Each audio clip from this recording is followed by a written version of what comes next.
Hello everyone, so in this video, we're going to be reviewing reviewhalls.com. So as you can see, we have it here on Scan Detector.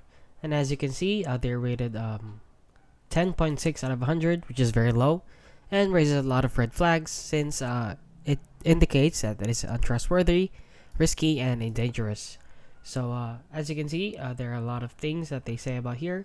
So the overview right here, so the domain creation date was last year, July, which is relatively young for a website.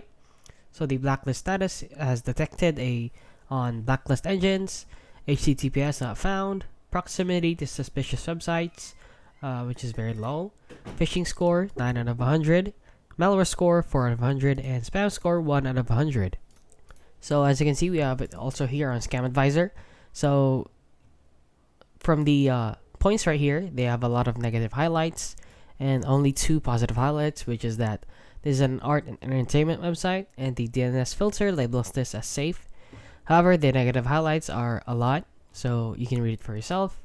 And they're rated 56 out of 100, so that is still not a good score, since if it is a trustworthy website, it would be 80% or 80 or 100. And yeah, that is basically it. So if you try and go over to reviews.com here, it doesn't even work since you are taken to this website which doesn't load. So that also raises a red flag, since why would it take you to another website? And yeah, that is it. So if you found this video helpful, please consider liking and subscribing.